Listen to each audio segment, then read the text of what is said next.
All right, so here we are, the final recap of the last two episodes. So, how did what? I mean, can go into kind of two different conversations, and what did you think about these last two episodes, as well as just what did you think about this whole documentary from start to finish, and kind of how it led the way to now. Yeah, man. I thought it finished up really good. Honestly, I'm still waiting for episode 11, those wizard moments. But yeah, no, I thought it ended up well for sure. I think that last shot, that's the perfect way to end it, right, against Utah. I mean, that's what everybody remembers, and it's so iconic. It just takes you back for sure. I think there needs to be an investigation into the pizza guys. Yeah, yes, that's some wild stuff, bro. We're talking about that. What was really about that whole pizza situation? I wonder what they did to the pizza to give the man that bad food poisoning. I wonder what they did. The whole story sounds so weird because how do they even know it's Michael Jordan? You know what I mean? They don't use a fake name. I have a theory. I think Tim Grover was the one that ordered the pizza. Right. And they probably knew that Grover was Jordan's trainer. And they're like, why would he be ordering a pizza from the team hotel? It's Michael Jordan. We're going to poison the hell out of it. Yeah, maybe they did already know. Okay, so they were smart not to eat it. Right. So there's a lot of good questions around this. And Jalen and Jacoby really lit into Jason Air about this, kind of even questioning almost his journalistic integrity, or that's what's. I think Jason was kind of jokingly being you're gonna question my ability to tell a story, how I framed it, because they were asking this how are there five people, why did none of why did no one else eat the pizza? And so the story that it was explained was they had dinner earlier that day, but the rest of them ate. Jordan's apparently either his food didn't come out, or they ate and weren't waiting on Jordan to eat. So Jordan, they left dinner hungry. So Jordan, based on the story, was saying give me a pizza or something, I'm starving. And so the reason they didn't eat it, this is how when Jordan got it, apparently the story is he said to everyone, no one eat this pizza, and he spat on the pizza to make sure no one else would touch it. Really? That's part of the story, that he spat on the pizza. Now, how there were five people in the room, were they all working at the pizza place? How were there five people at the door when they were there? But it could have been, and again, I'm going based off the story I heard, and then we can kind of cut it up however we want. But it was almost they thought it was possible someone called the front desk at the hotel, was we're delivering this pizza to this room, and the person at the front desk was oh, that's Michael Jordan's room, which is what other people want to be I mean, it's the night before Game 6 of the finals. So it's possible that maybe they weren't all from the pizza restaurant, but it was just other people who wanted to be we want to be there to see Michael Jordan's face, getting this pizza.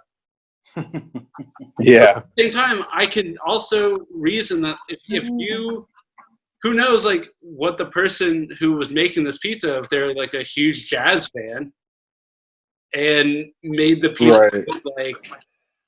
or was hometown fan, trying to sway the series and help the Jazz win. I think there was some moldy sauce and pepperoni dropped on the ground or something that put the nail in the coffin. They didn't finish the job. Right. Right. They didn't finish the job. I mean, I'm surprised that never was like reported before, or maybe it was, but I never saw it. I mean, I always thought he had a flu for real. Mm-hmm. You know what I mean? Yeah, everybody said it was the flu. I'm like, the fact that it was believed to be the flu this whole time. Yeah, that's wild. Yeah. So. I mean, the flu game shoes, those are so expensive. Like, to know those are the food poisoning shoes, Well, I think that it's like not nearly as like. at the time there wasn't really like a way when Jordan's like feeling sick before the game. They probably tell some people beforehand, but this goes back to like several of the conversations we've had. There's not really social media to be able to like let everyone know that Jordan's feeling sick before the game. There's also the chance that like if they had social media, you might have like a group of people going, "Hell yeah, it was me!" Yeah. Like I'm the one that right. Like it was me. But and they would want that notoriety too. Everyone watched it. They saw him sweating. They saw him like sick and kind of like all that. To like the public, it's kind of like at that point whether it was. I mean, to probably the people in the stands, it probably looked like the flu, and that's probably that's probably what they thought they had, and then maybe the people close to like know the true story, but it's like is that really something you want to like leak out and start saying like we got a poison pizza? Yeah, like that Horace Grant. Do you see that come out of that? He's like basically saying Mike's a liar for all that. Which is no surprise because Mike basically was co-producer on the documentary. You know what I mean? So I feel like there was so much stuff left out, bro. Like there was some like I feel like if anybody had like a legit beef with him, it would have been maybe Horace or Will Perdue, because Will Perdue always gave off that vibe like I'm about to flame this dude. And you never quite got it. Will Perdue felt like he had like the goods, and he never quite got the chance to unleash.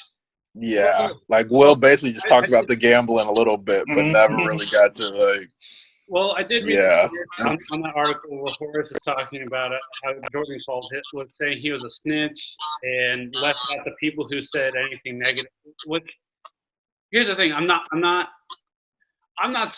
surprised that some people were left out of this. Were left out of it. Like it's about Michael Jordan, and like the thing is, what I will say is, this documentary wasn't afraid to reveal some of his darker sides. Like that was part of this whole thing was we're going to honestly ask Michael Jordan these questions. Yeah. And allow it to go into like we talked about before, the gambling and go into like the way he was with teammates and yeah, I think there's probably if you wanted to get everyone's side, truly everyone's side, there was probably teammates that was like, yeah, fuck this dude. Yeah, because I feel like Will Perdue would have been that guy because he had said that he was an asshole and all that, but he never like got to just unleash his pipe bomb all over Michael Jordan. Like it kind of gave him a little bit, and it never really went past him calling him an asshole. But Will Perdue was one of the people that like fought him at practice. So and to your point, like I don't actually know. Like that's one name that I didn't see on this whole documentary. Like so yeah, which probably gives some credit to what Horace Grant is saying that he left people out. I'm just saying I don't feel like you needed that in order to get the sense that Michael was also that person too. Like I think we understood. Yeah. Without going fully into it, like we got the picture that he wasn't like a perfect human without that having to necessarily be explained to us. Yeah. So I don't know if I don't want to say like, yeah, it's not the whole total truth, but I mean, I still feel like we got at least 80-85% true representation of who Jordan was. Yeah. I mean, is that what y'all feel, or do you feel like he I think wanted? Given that it was The Last Dance, I feel like they did a decent job of giving certain players like their focal point on episodes. But at the end of the day, it comes all the way back around, and I don't know, like after seeing all of it now, it's like, yeah, it's a great documentary, but I think a lot of it is one big 10-part Michael Jordan mixtape. Yeah. I think like it's hard to kind of shake that once you've seen it all, but I did like that it kind of hammered on like the importance of a Scottie Pippen or a Steve Kerr, right? Like, his making things up so he can get an extra edge. Like I thought that was kind of psychotic. I thought that was pretty funny. The fact that he's like taking like layup line commentary and he's like pissed off about it, like he gets himself psyched up, like it almost sounds like some Kobe type stuff. Like you've heard about Kobe like doing things like that. We'll come back to my apartment, but what I thought was interesting is how if you go through, there's certain things that are dropped along the way, like early on when Pippen has there's these elements of each player's like behavior or just what happens throughout their career that almost set up sort of in the that shine light in the last like game, like when you talk about Rodman asking for a vacation to go to Vegas, like like episode 3, and then you come to like the '98 finals, and he's in NWO wrestling like during the finals. That blew my mind. Yeah, that's wild. That would never happen today. You had that earlier moment for this, and then there's also the one with Pippen where several times it's like in key moments he's either got the migraine or he's got the time he sits out and Kukoc hits the last shot, but in the end he strains his back, so he's not able to play. So there's that thing. It's like with Pippen. Like, or when he sat out, like even though like there were parts that made Scottie Pippen like a sympathetic figure, but then there were other parts where I'm like, damn, like this dude's a fucking diva. Yeah, dude. Like when he sat out, that was half like sympathetic figure, half like this dude's a diva. Like, but see that's the thing about Pippen that like I think that was like his whole thing was like perception versus reality, because I think the whole time, even after like he sits out of the game and the team is like upset and like and Cartwright is like gives him like the speech like you gave up, like even during that, like Kerr even has the comments like we loved Scottie, like he was like everyone loved hanging out with him. He was such a good teammate, such a cool guy. So it's almost like, there's, and I think this is kind of the way a lot of things happen. It's like this is how we perceive it, but then it's what's going on behind the scenes. Yeah. And it's just sort of, I think that was why like they had that moment, because they're just like, we didn't think Scottie would be the player to do this.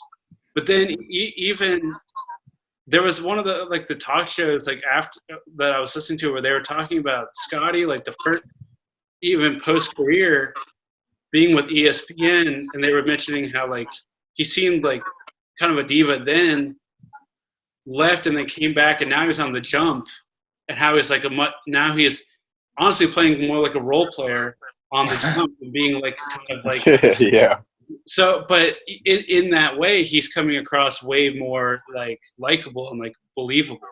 Yeah. So it's I think it's almost that like Scottie wanted the chance to become Jordan when in Jordan's absence, but he was actually in the end always just better as a number 2.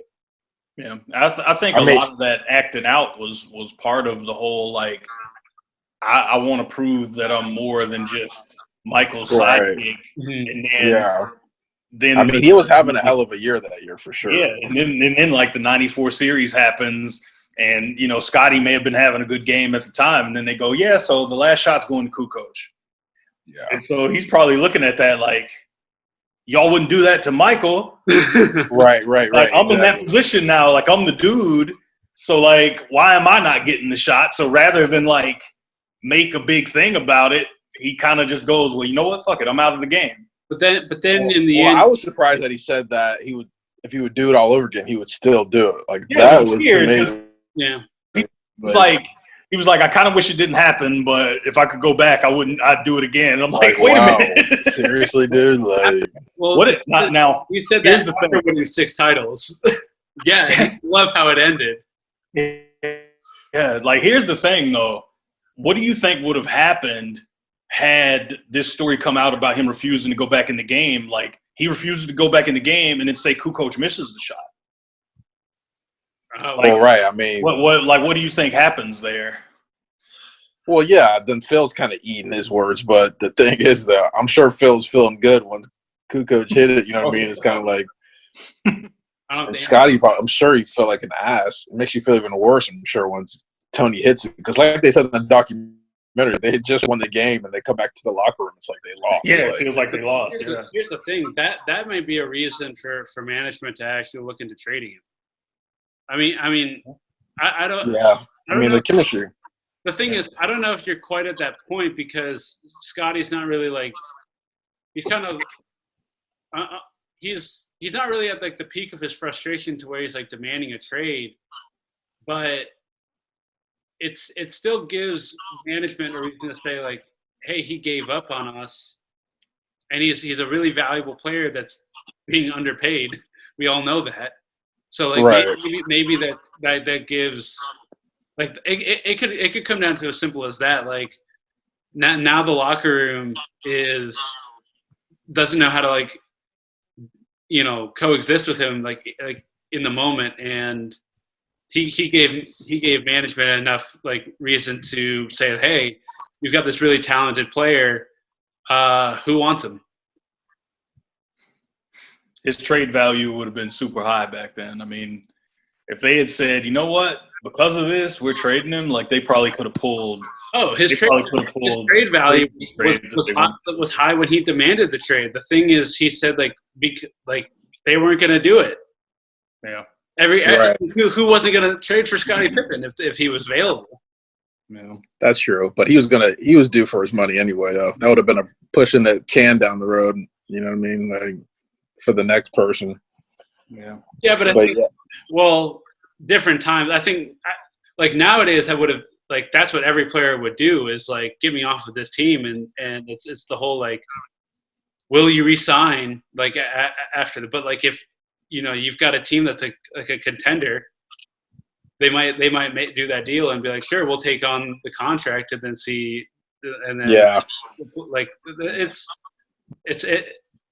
how player movement happens now. But this is something that's been talked about a lot on like the shows recently, and this is like Ryan Russillo's like he's like, I still think it's insane that given everything, just how a management wouldn't even think to bring the team back after it won its 6th title. Like how are you? And like that's not even like a Jerry. I think it's kind of weird. I think they had been, like they had been kind of shortchanging guys. It's like they had been paying certain players, but then like Michael was signing 1-year deals. Scotty was making $2 a year for however long they extended it. Then you got like all these other guys, and then suddenly when they've been shortchanging these guys the whole time, like the time when they need to bring everybody back, they're like, oh yeah, they're too expensive. We would have to rebuild anyway. And I'm like, it all started with Phil. Like they come out and say he's not coming back, and they already know how players felt about Phil. So the fact that they didn't budge off that was kind of the beginning of the end. I thought they got a little cheap, and they didn't want to pay those guys what they were worth. And I felt Right. Krause was in Reinsdorf's ear kind of saying, like, we shouldn't do this. Organizations have to stick together and blah, blah, blah. Like, I feel like Krause had too much input in the personnel side of it, given that he was the general manager. Like, he didn't like Phil. He wanted Phil out. And because the players kind of picked the side with Phil, they were like, well, fuck him. We don't want to keep doing this. Well, yeah. Even Jerry said he felt kind of blindsided by Michaels because Jerry was saying that him and Michael agreed that this couldn't keep going. And then, of course, in the documentary, Michael's like, we could have done this. We could have ran it back. You know what I mean? Yeah. Well, yeah, I feel like you win a championship, like you can always – I mean, we've played fives. You win a game, you run again. Yeah. Like you don't – so well, you go until you get kicked off, man. Like right. I feel like every championship team deserves like that. You know what I mean? Like if you've won a bunch, I feel like attrition should just tear you apart. I feel like management shouldn't really step in and be like, "Oh, we got to blow this up," because we've seen it like with certain teams. But see, the thing that's going on with management here is, you know, Krause makes that comment early in the year, and it's almost like because he makes that comment, he's almost like chained to it.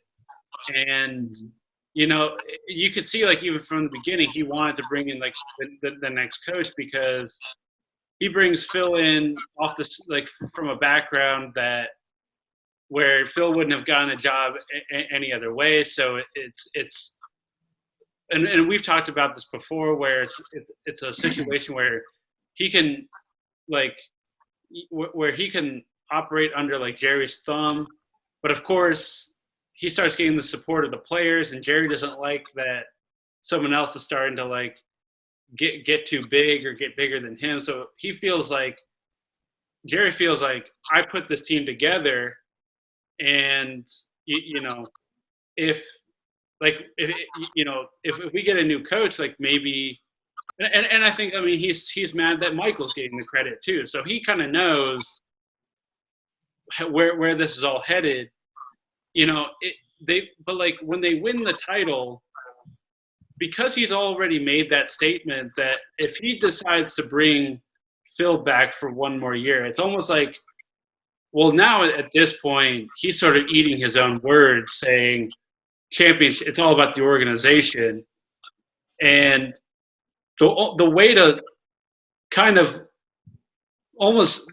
the way for him to be right, and this is what it's getting into, is he feels a need that he has to be right, and the way to do that is you kick Phil out, and so he knows the players are going to follow in suit, which means now he gets to have the stage again where it's like, well, I built the team before, and I'm still the general manager, so I'm going to prove that it's only going to be a quick rebuild.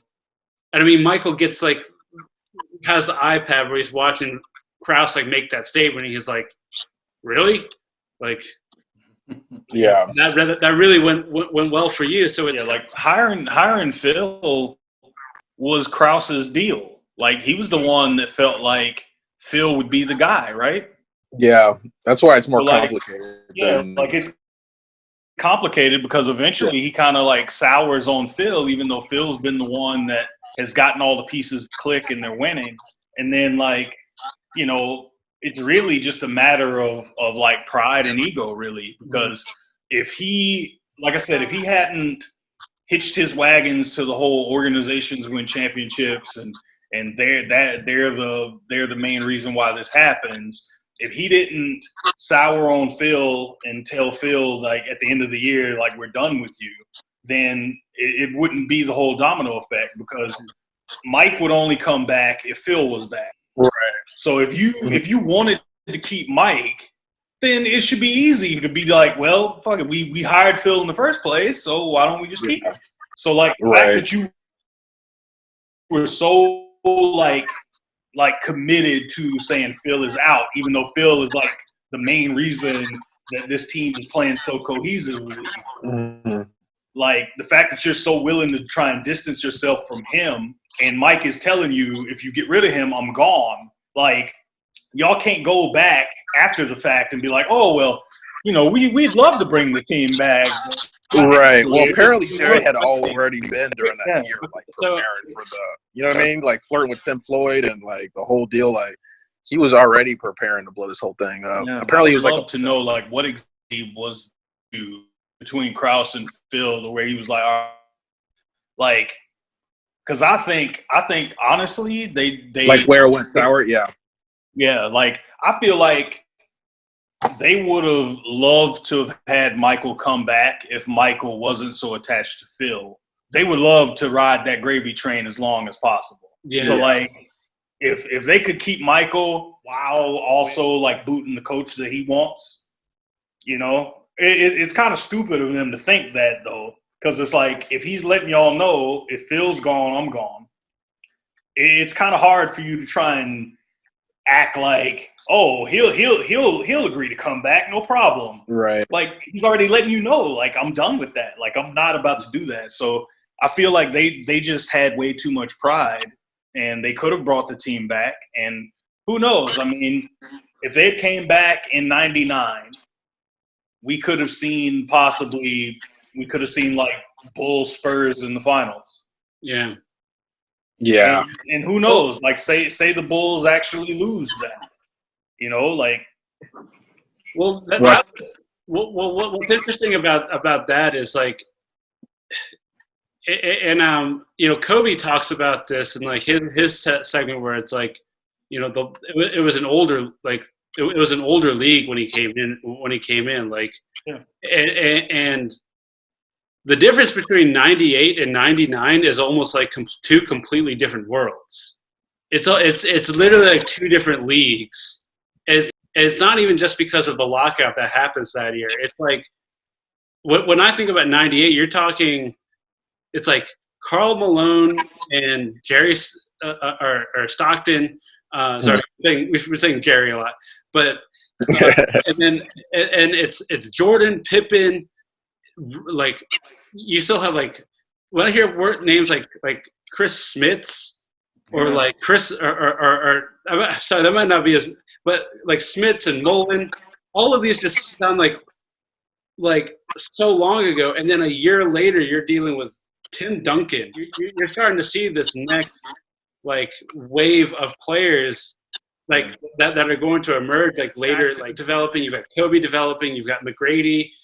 You know, and like that's like the next era. I was watching that series, like a game from that, like Knicks and Spurs, and it's just like I just don't think the Knicks have like that as complete of a team as the Bulls do. I think the Bulls would make it, but I think the Spurs with like Duncan and Robinson, and you know, kind of that nucleus. I feel like the Spurs would have beat them.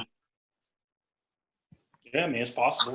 I mean, it's also like weirdly possible, like the next year that, like, given how stacked that the Knicks were, you never know. That might have been the year that the Knicks actually, like how long do you feel like, if you look at it now, that's our window. As long as Michael wants to play, then we need to just marry ourselves to putting whoever we need around them to keep the window open. They were more content with, okay, well, we don't want to pay these guys, and we don't like the coach, so we're going to do what we want.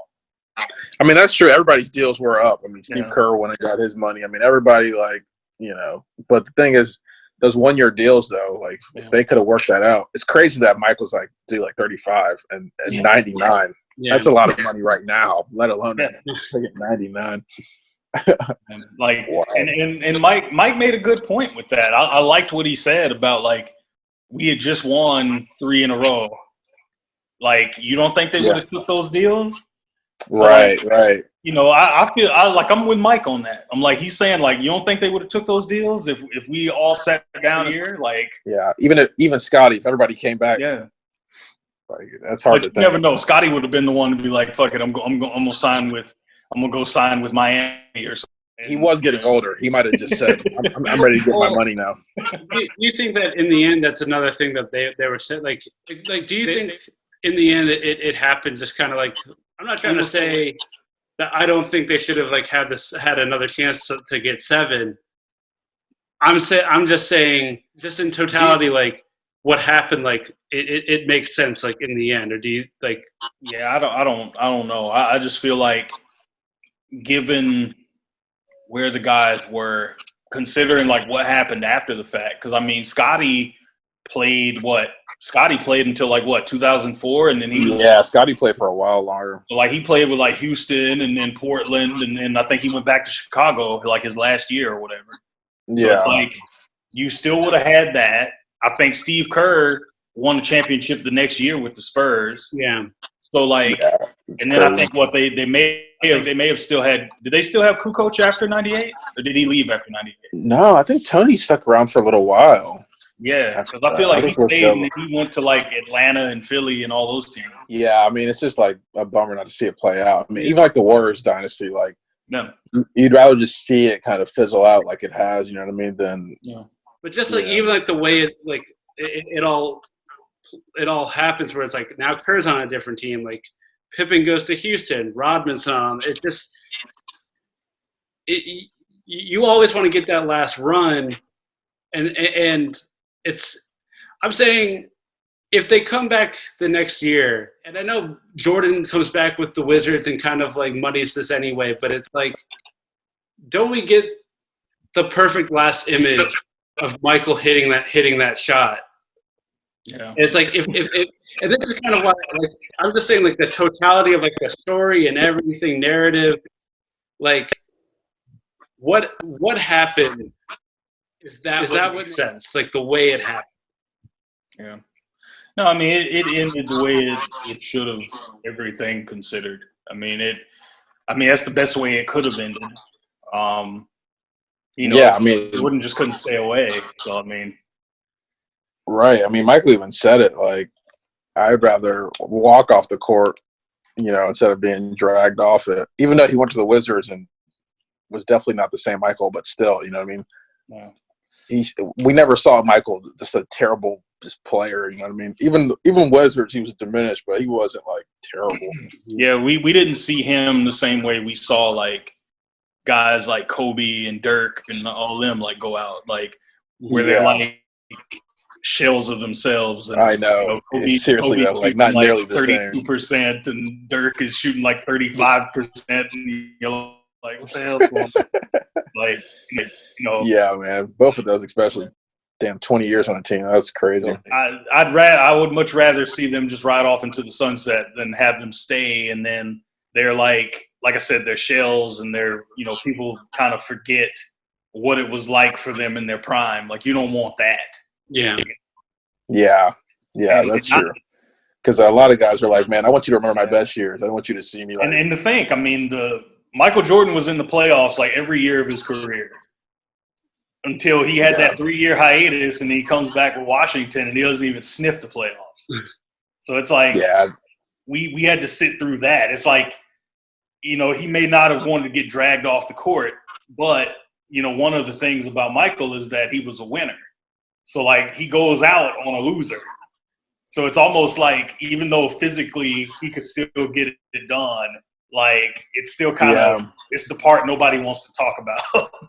Well, and that last game, like, even talking just kind of like the whole narrative, and this is what, again, like Jason Ayer was kind of referencing, was how in that moment, it's like he doesn't have Scotty, like Dennis isn't. Yeah. I don't think Dennis was on the floor, and it's just this moment where he is not the athlete he once was. You can tell that he is truly like having it like really, really kind of like do everything that he can to stay in this game. And it's like, if they go to Game 7 and they don't have Scotty, like he's hurt and the team is kind of like gassed, it's like there's a real possibility like they're not the favorites in Game 7. So it's that last 42 seconds, Jordan's looking at the clock going like, I have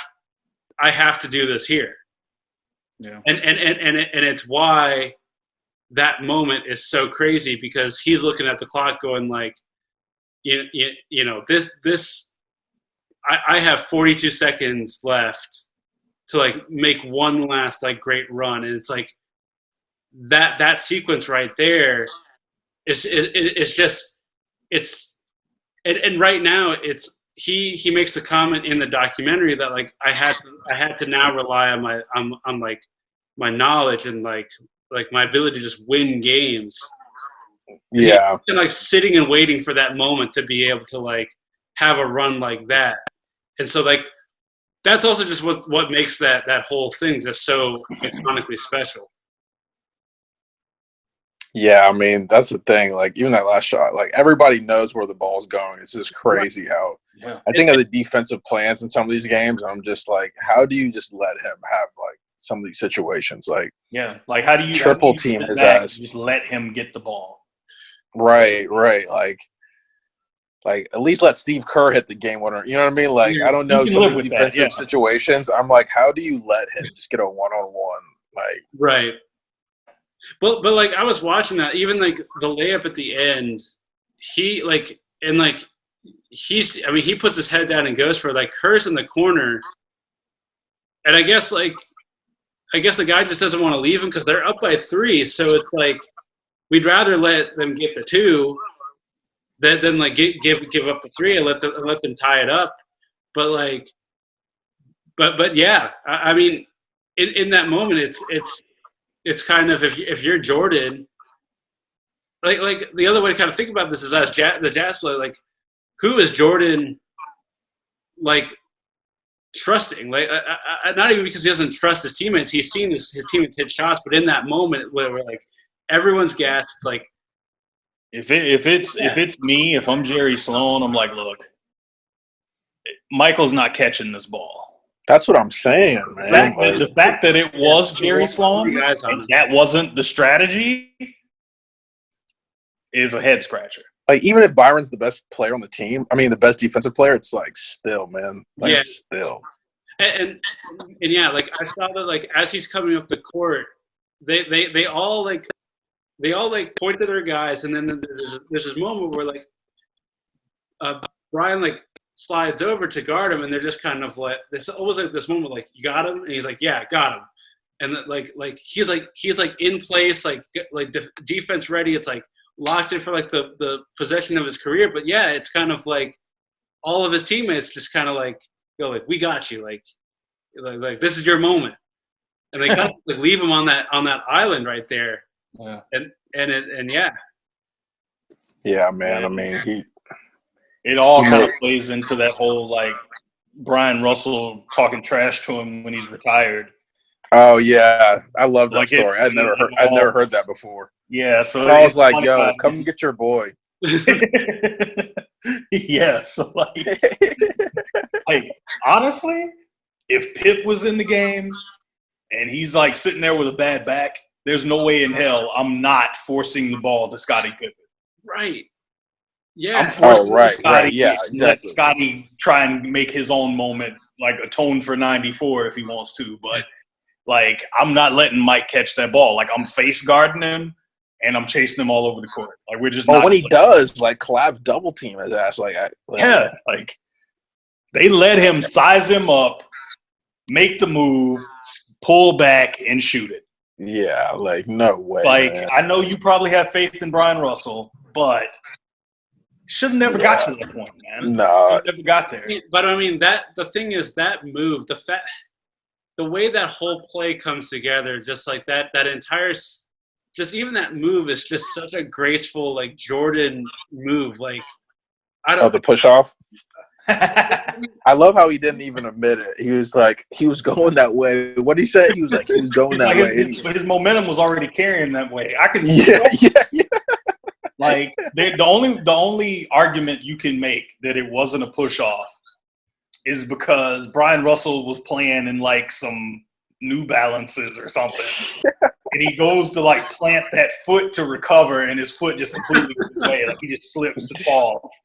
That's the only way you can say it wasn't a push. Like, he gave him a little nudge, but like, yeah, no, I'm just joking. Yeah. It really wasn't that bad of a push. It really wasn't. Yeah, like it was a slip, but there was a slight little nudge. Now, granted, when earlier in the documentary, the whole like when Reggie Miller got open for the game winner in that one series, like, and he just hauls off and just goes bam and just knocks Michael like 3 feet to the left. He comes around and gets the shot. Like, if Mike had done that, I would love to have seen if he got away with it. I forgot how much they hate each other. Damn Reggie choking them and shit. Bam! Or choking each other out. Man.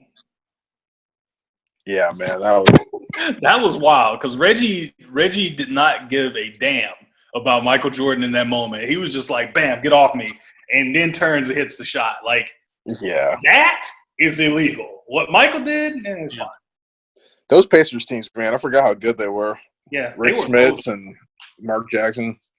Rick Smits was he was basically Kristaps Porzingis without the athleticism or the handles or anything. Like, Rick Smits was nasty, bro. Like, he had the touch and all that, but he just wasn't like fast and agile and all that. Like, yeah, those teams were strong, man. Those were some really good teams. Man. Yeah, man, Michael knocked out some really good ones, no doubt. I mean, of course, the Jazz team's arguably the best that he's knocked out. I mean, there was a lot of good ones for sure. I really would have loved to have seen what would have happened, like if he had went up against that Houston team, because I think they probably would have split with the Rockets. Yeah, I think they were stacked though. Yeah, which one do you feel like? Which one do you feel like Houston gets, the first or the second? Do you think they have the benefit, the advantage of like youth and like speed, or do you think like the second year where it's like we've seen them once and now we know what to do? I mean, I feel like who's guarding Olajuwon? That's the question. Yeah, who's guarding who? I mean, it's definitely not Purdue or Cartwright. Hakeem like worked Shaq. Yeah, and Shaq, even in his younger year, was still like light years better than Luke Longley, and all those dudes. Yeah, those Magic teams were fun too. Yeah, that's a whole nother deal with the Penny and Shaq situation. Yeah, well, that could have been another really strong team. Well, I actually loved watching all of like the '90s teams like during this. I felt like each one of them has like their own like it's just something with like the way the ball moves, or the way the game flows, the way it's just like kind of it's just like everyone has like, you know, all of these like stars, but all these like, you know, kind of complimentary dudes that are also just like spindly and, you know, crafty and like in their own way. And I felt like 90s you had like the combination of like stars and specialists. Yeah. That I thought was really fun. And it's like, well, yeah, I mean, and you still had the big man wasn't dead yet. You know what I mean? Yeah. Like, plan for one star, but then there's like one other dude that like does this one quirky thing. It's like it's like if you plan too much for the star, then this one dude is just gonna like find a seam to like the basket. It's like who do we have to guard that guy? Yeah, and and you saw that. Yeah, like you saw that with all those teams. Like whether it was Utah, like if it wasn't Stockton or Malone, it was like Hornacek, and then it was Brian Russell. Yeah. Or like the Pacers, if it's not Reggie or, you know, anybody else, then it's like Rick Smits and Jalen Rose. Yeah, and you have like the '90s is fun because you have like stars like right now it's like you want to be a player that can do kind of everything. You want to be able to shoot, attack the basket, kind of do everything all at once, like a KD. It's like in the '90s you had guys like Reggie, who's like a 3-point shooter and like good off the ball, but isn't really like an attacker. But he's still kind of a star and like what he can do. And then you have like another guy that's like good in these other areas, but like isn't like a 3-point shooter. It's like you just have like they're like all more pieces, right? Yeah. Yeah. Well, man, I miss like the big men for sure across the rosters. Yeah. Like you don't see those post games anymore. You know, the game's so more up tempo now. Like right, and it's like even guards back then like had post moves, even if they weren't like posting. It was like the way I'm going to shift my body. I'm going to like contort and kind of like get like use angles. Like I felt like all of that stuff. I mean, it's like they're all taught by Hugh Brown. Yeah, it's crazy how much like the game has progressed. It's like I think they said something like I saw a thing earlier today. Just They said the Utah Jazz, I think it was the year that they went to the finals the second time, said that like they only attempted 8 threes a game. Yeah, it's wild. I'm like, bro, teams are attempting 8 threes within the first 2 minutes. Exactly. Like, well, that's also like the advent of analytics too. You know what I mean? Like, the more shots you take, the more you make. I mean, the data has shown that too. You know what I mean? It's like now, and it's like, but I still feel kind of free flowed the game. Yeah. right. Also, like, hurt some of the things that made the game like fun to watch back in the day. Yeah. No, for sure. I miss those 80 to 70 games. You know what I mean? Like those, like you never see those anymore. Anyway, Scoring the 140s now. We got a minute left here. So what's your final like take on The Last Dance, and like, you know, what do you think is like the lasting like image from this? Overall, definitely my top 3 ESPN documentaries ever. The OJ one still might top it for me just because I love the case, but still, I still love the Michael one. That's probably my second favorite. But yeah, man, I thought it was really good for sure. I think Michael obviously had a hand in the production, right? But people have been wanting him to touch on these topics for years, right? So, I mean, beggars can't be choosers, right? I mean, I'll take it for what it is, you know? So, yeah, no doubt. Yeah, I think it was super well done. I loved how they found a way to work Steve Kerr in at the end. His story, I think, is one that deserved to be told because, you know, a lot of people criticize Steve Kerr for his outspokenness on, you know, political issues, things like that. And then it kind of shed that light on why he's the way he is. Yeah. You know, I thought it was really well done. It kind of showed kind of a light on why Scottie Pippen is one of the greatest complimentary guys, like number 2 guys ever. You know, it was a lot going on. It made you hate Jerry Krause. Yeah. And just that whole situation, it was really unfortunate. Yeah. Well, this is this was a really great watch, and like it's a bummer that it had to come to an end.